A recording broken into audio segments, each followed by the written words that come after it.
So just because he took this picture with thumbs up could mean anything. Maybe he was just having a good day. Maybe he was on his way to work. Maybe he was actually even trying to take this picture so that he could send it out to a girl he liked later. We don't know why he took this picture, but I don't think this is enough evidence to send someone to be unalived. They wanted to put this man on the death row. For what? Because he took a picture with a white shirt? I don't appreciate the fact that Mr. Gongalves, Steve Gongalves, is calling the YouTubers trolls. I'm one of the YouTubers. We ain't trolls. We are trying to get the correct justice. Not only for the 4 students, which Kaylee is one of them, Steve. We're actually trying to get even the correct justice for Brian Christopher Kohberger. Because that is what justice is about. Show me the proof. Show me Brian Christopher Kohberger walking inside the house with a K-bar in his hand. Show me Kohberger coming out of the house with a K-bar in his hand. The knife sheath could have been easily planted. Why can't you explain, Steve, why DM and BF were using Instagram, Snapchat, Yik Yak? Steve Gongalves, Yik Yak is an app that shows a 5 miles range. You can send pictures anonymously on Yik Yak and Indeed app. You need to do your research before you start pointing out fingers and start defending the surviving roommates. I'm tired of this word when people call them children. Let's use the correct definition of children. Children is someone under the age of 18. DM and BF were young adults. They were 20 on the way to 21. Even a 5-year-old child knows to call 911. 4 young adults were unalived. 8:30 in the morning, the door was left wide open. We saw the Banfield boys. One of them had 1 glove, Steve. The 3 boys looked so fishy. They stopped. They refused to stop for the police. The police had to run after them and put on their flashlight and stop them. Why was the young man in the middle, who apparently unalived his father, out of self-defense, he got away with? I feel sorry for him. I'm sure he must be traumatized, but he was at the wrong place at the wrong time. We saw the 4 figures running. Hunter, Emily, DM and BF took hours and hours to call the police. When people are saying that the girl sounded very stressed on the 911 call, yes, kind of, but that could have been staged. I'm saying it out there. In fact, it looked like to me that it was all staged. People were talking on top of each other. The way DM even said, could I basically tell you what happened? We saw a man with black clothing. Why did y'all take 8 hours to call the police? DM and BF. BF, what photos were you taking? Were you the one who allegedly took the photos and was sending it to the people in the Grub truck? Was it on Yik Yak or Indeed? For 2.5 years I've been exposing what y'all were watching, and that's not right. The only issue I have here is BK did that research in DeSales University searching for ex-cons to participate in unalivings. Could he have given these young men tips how to do the crime and get away with it? That is the only question I'm asking myself. I want the correct justice. I don't care. If BK did it, he needs to go down for it. But I have a feeling, and I can see, and I've exposed the Banfield boys, the Grub truck people, all of them knew about it. The only people who were running around that night were the four figures and the people at the Banfield. Where was Showalter? Steve Gongalves, wasn't you the one who said that some people were cleared out too soon? Where is Jack Showalter? Why are you just blaming it on Brian Koberger? Brian Koberger could have easily been buying rugs from that house, 1122 Kings Road. The reason I say that is enough is enough. We know for a fact that BF was selling coke in the house, hiding it behind dumpsters. Now, if I only saw the 8 students, the surviving roommates, if I saw that there was no communication between DM, BF, and especially that there wasn't any communications on Instagram, that BF wasn't taking photos.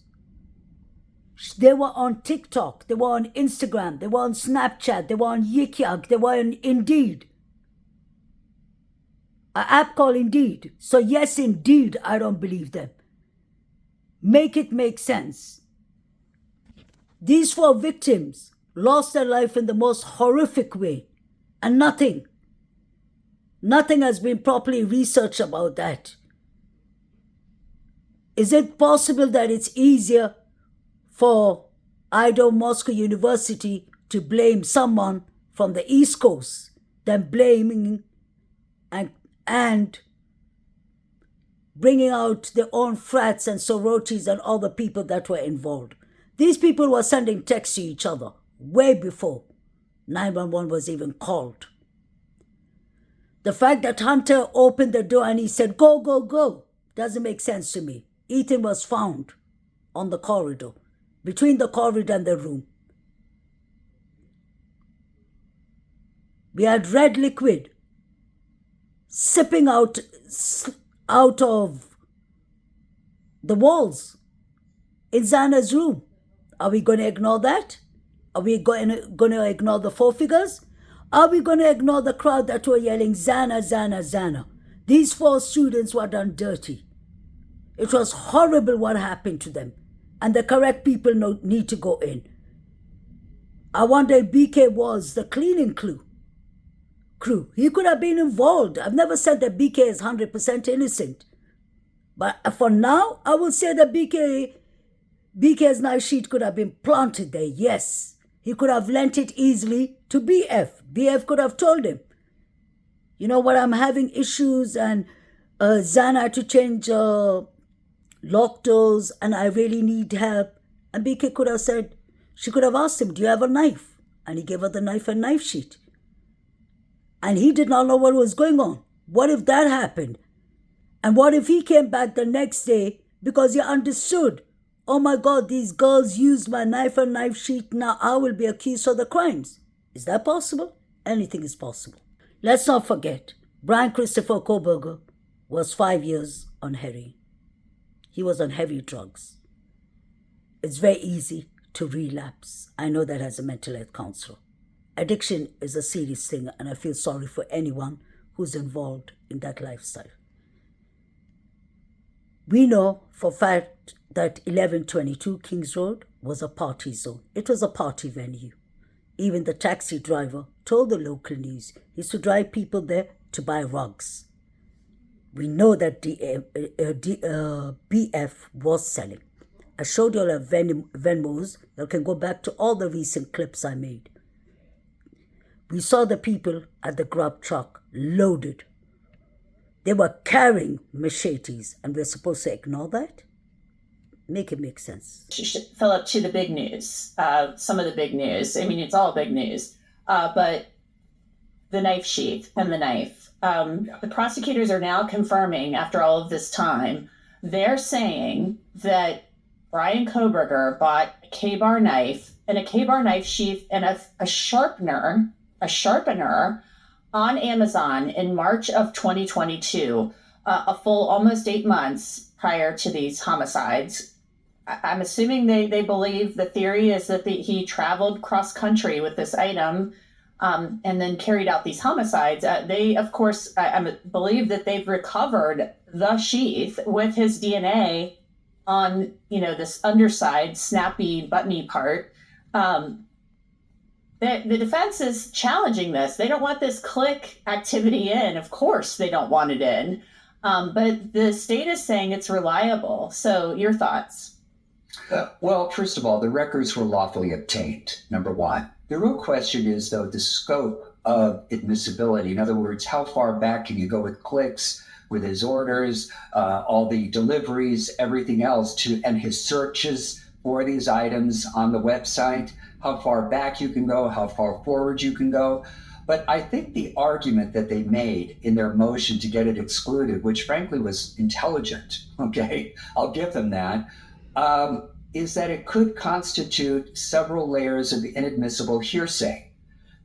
And also it would violate the rule of completeness. The rule of completeness says that in order for you to have a full context of anybody's online behavior, or not even online, it could just be during a conversation, during an interview with the police, you need the entire input, the entire conversation, all of the entries in their totality. Otherwise, it has a tendency to mislead the jury.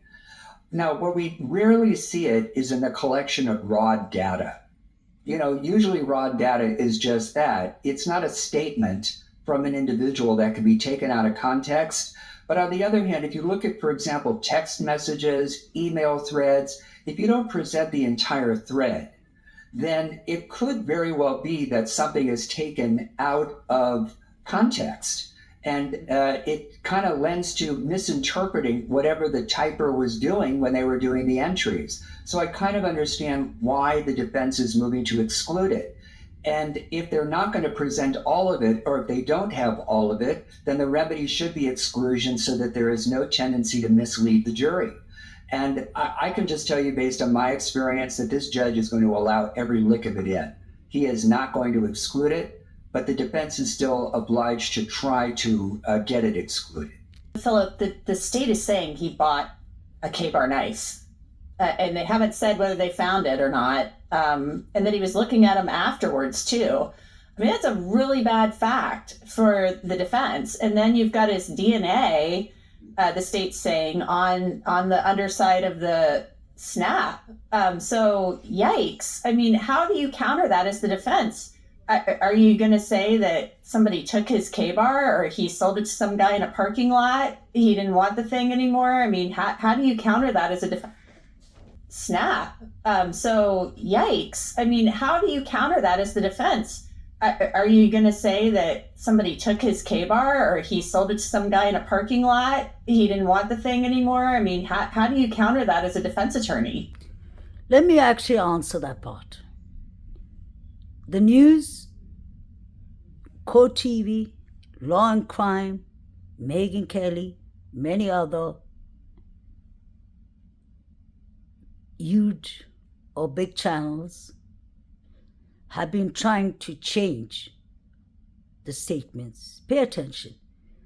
Now they address the knife sheath as there was DNA evidence. No, there wasn't DNA evidence. There was touch DNA. IgG. Pay attention to how, for the last 2 days, they're trying to divert our attention, play with our thoughts,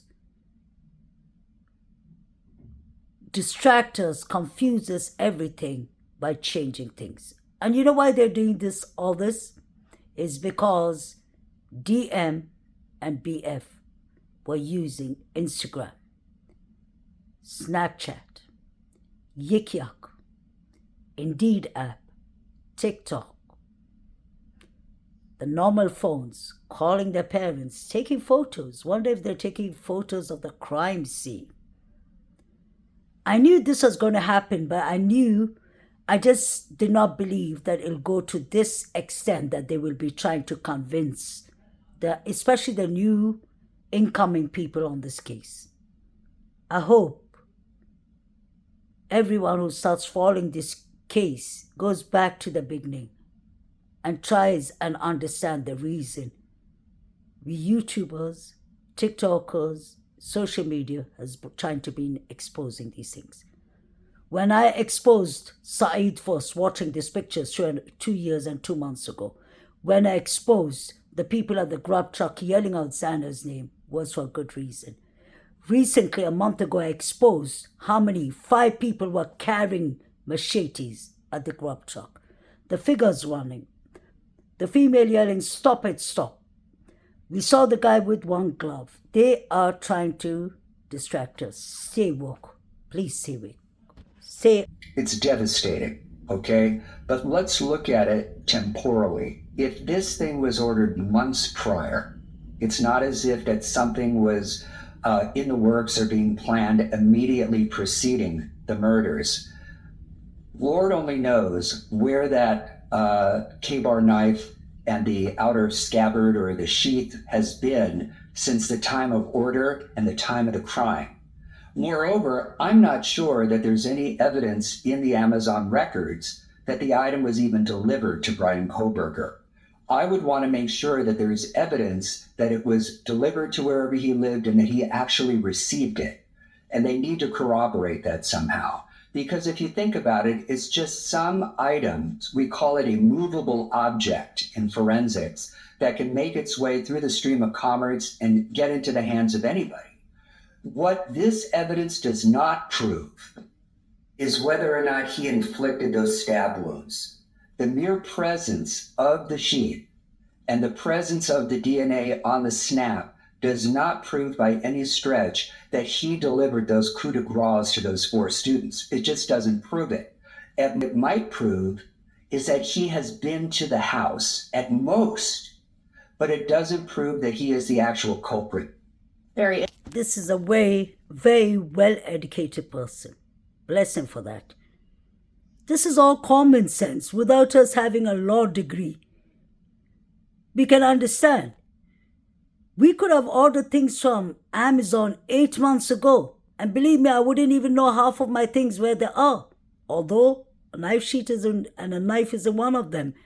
But y'all try and get my drift. How do we even know that Kohberger received the knife sheet, the knife sharpener? And how do we know that he ordered it 8 months earlier while he was in Pennsylvania, Albright, Pennsylvania, to go do these crimes 8 months later? Like I said, this is a PhD student with a high IQ. Why would he go and purchase something from Amazon when could have easily purchased it from the market, black market, wherever? They just want to frame this man so badly that they would do anything to frame him. I'm not saying exactly that they framed him. He could have been involved in this crime. But I have always found it very difficult that Kohberger did these crimes and that he did it alone. Believe me, if you go back to most of my clips from the very beginning, I was the only YouTube creator who mentioned this time and time again. Kohberger has a certain heavy way of walking. He would have been making serious noises. He walks more on the left side. One foot is more heavier than the other one. And I know that people with autism spectrum, some of them have like physical problems, the way they walk. Some of them are verbal, some of them are non-verbal. So I always found it difficult that Kohberger would take a risk with the way he walks and that he could have done these crimes in such a short time. Let's go on to the bushy eyebrows. The state is coming back hard defending DM, the surviving roommate, and her contention that the man dressed in all black, so she could only see his nose and his eyes and the eyebrows. She is saying that he had bushy eyebrows. They're saying this was consistent. They're pouring cold water all over what the defense is saying. And they said this should be allowed in, no questions asked. So your thoughts on the state's response to all this? They say she is competent, she was traumatized, and that the jury should hear from her. Prosecution's argument is well taken. I do. Now, I will say this, there's two bodies of law that deal with the admissibility of identifications of this type. There are the types where the police are interviewing the victim or the witness, and they're being asked to identify the person maybe in a live lineup, or maybe in a photo array, or maybe they do what's called an in-person show-up, where they actually have a suspect in handcuffs out in the field. And they just say, is that the guy? And they say, yeah, that's him. That is all deemed to be a suggestive identification procedure, and there are ways to attack it on due process grounds. However, when you have a situation where an ID is being made or a description is being made independent of law enforcement involvement, the test really is there independent reliability to the identification? And the problem here, if you think about it, is she had a menagerie, if you will, of photos or sketches or drawings in her room with faces of bushy eyebrows, on it. And I think by definition, it is suggesting and conditioning her into looking at everybody as having bushy eyebrows and fixating on the eyes, almost to a fault. It's almost pathological, if you will. And the question then becomes, is this type of outside conditioning reliable when you're trying to give a description or an identification of a suspect? And that's the test. And I do think that the judge does have jurisdiction to exclude it. And if the judge doesn't, then obviously it's going to be subject to attack and cross-examination because the young lady had been drinking. Her thoughts may have been cloudy. She still may have been a little hungover. And certainly at the time she may have seen the person inside the house, she was already 3 sheets to the wind. And Lord only knows how much and what, if anything, she drank at the time. So it calls into question the independent reliability of the identification. Now, the state contends that she gave 4 or 5 different prior statements that were all consistent with one another describing this person. So if she gave prior consistent statements, I think the judge is more apt to allow it all into evidence. This is for educational purpose only. I'm just giving you all an example of how many people have bushy eyebrows that night. Pay attention to SAEED. Now, if you talk about bushy eyebrows, that is the proper definition of bushy eyebrows. He was just literally 2 minutes, a minute and a half away from 1122 Kings Road. We don't even know where he came from and where he was heading. I personally believe he was walking this direction to distract the cops so those 3 young men, mind you, that are not children, they're all over 18, they're 20 years old, 19 and 20. He was trying to distract them from the police. I personally believe many people were involved in this unalivings. Kobago could have planned this even. I am one YouTube creator that have always said Kobago could be involved, or they could have planted the knife sheath there, or his touch DNA there to frame him. Because they would have known he has ASD, autism spectrum disorder. They know he's awkward. They know that he doesn't, he keeps himself isolated. He doesn't have many friends. And we have DM and BF, the surviving 2 roommates who were busy texting the world and the world is mother. Instagram, Snapchat, TikTok, Yik Yak, that you can send anonymous posts that disappear. Indeed app, calling their mothers and fathers, calling friends, calling JM, whoever it was. They all knew what happened, and I believe the surviving roommates were told to wait 8 hours or 9 hours to call the cops. Let's go back to bushy eyebrows. DM, did you see SAEED? Or was it the pictures on your wall? Were you on drugs? Just a question, because allegedly your friend BF was selling in the house. Pay attention to the one whose hands are crossed. He has bushy eyebrows too. So we have SAEED and we have this young man with bushy eyebrows, and this young man with the bushy eyebrows and with his hands crossed has on Vans shoes. Wasn't there a footprint with the diamond-shaped sole of the Vans shoe in front of DM's room? Did this guy walk past by DM? Very possible. Look at his height. He keeps on looking at Maddie's jacket in the bushes. The one next to him got away with self-defense. He unalived his father and his father's dog. Allegedly, that was said from the very beginning. And we did go and check. It was true, but we don't know the whole case. Why is he wearing goggles? It's night. What is he hiding? He has on only one glove. What is actually going on with these boys? So talk about bushy eyebrows. It's not only Koberger who has bushy eyebrows. In fact, Koberger has more curly eyebrows, if that makes sense. The kind of twisted curly eyebrows. This guy has bushy eyebrows. And SAEED has in fact more bushy eyebrows. You can see the guy in the corner with the bushy eyebrows. He has on Vans shoes.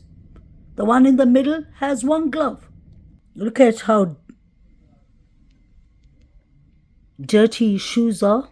They look like red stains. I really hope that Ann Taylor watches YouTube and uses all these things against them. Look at the guy in the middle, the one with the one glove and the goggles. He's carrying something in his jacket. Is that a kibbeh?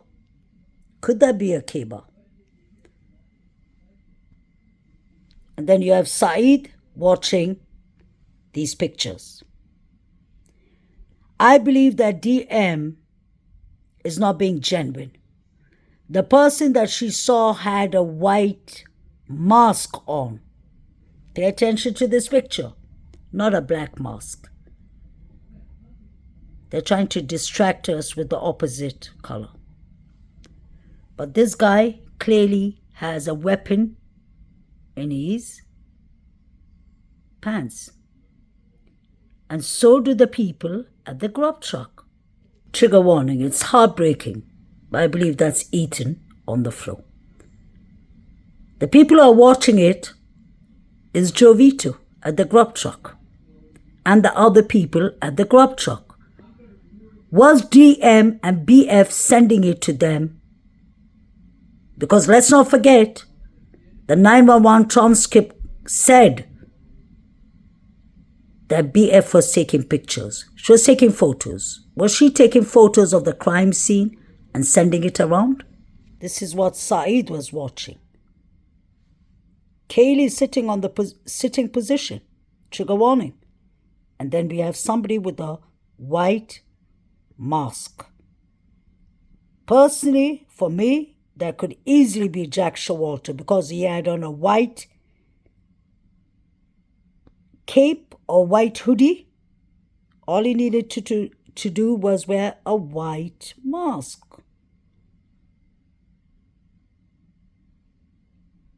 I don't know why Steve is ignoring what we've been exposing for so long. We are not trolls. We want justice. We want the correct justice. We just don't want justice to be served unless you know something, Steve, that you're not telling us. You have been the one who's been distracting us all the time with your stories from the very beginning. Steve, you are the one that said there was a hell of a fight going upstairs. Are you changing your mind? You said yourself that many people were cleared too soon. You said that the first week after the unalivings. But now you are keen. You are 100% sure that it's Brian Koberger who did it, although you're seeing all the activities going on at Banfield, the Grub Truck, Corner Club. You heard John Showalter threatening your daughter and Maddie. He said, you know we're going to get you for that, Maddie. Are you ignoring that, Steve? I'm just asking questions. I always have the highest respect for the families. But now I need to ask you questions. Since you addressed us and called us trolls when we are exposing things that SAEED, Joe Vito, the Grub Truck people are watching, I showed you all the people carrying at the Grub Truck. Are we supposed to ignore that is Ethan and Zana on the floor? Steve, are we supposed to ignore these young men carrying machetes and K-bars at Banfield that I just showed y'all and I've been showing for months and years? Look at this guy with the machete. That is David Lauter and his two friends. He has on a belt that's holding the machete. Showalter has a large weapon in his jacket. We're ignoring that too. I can't unsee something I've seen and exposed. Look at Showalter has a cut on his face from his head right underneath his eye on one side of his cheek. Didn't he get thrown out of the Corner Club by Kaylee and Maddie? He had beef with the 4 victims. And he had beef with Ethan and Zana for getting thrown out of his flat. These people pre-planned it. I apologize. I did not mean to make this clip so long. But it is important that I show y'all once again all the people who are carrying at the Grub Truck. I showed y'all the guy in the middle at the Banfield who was carrying something that looked like a K-bar. His shoes had red stains on, his white shoes. A lot was going on. These people were sending. The surviving roommates know exactly what happened, and I believe they were calling the parents to lawyer up, in my opinion. Please like, share, and subscribe. Thank you all for being mindful. Leave your opinions. And I really appreciate you all. Have a lovely day.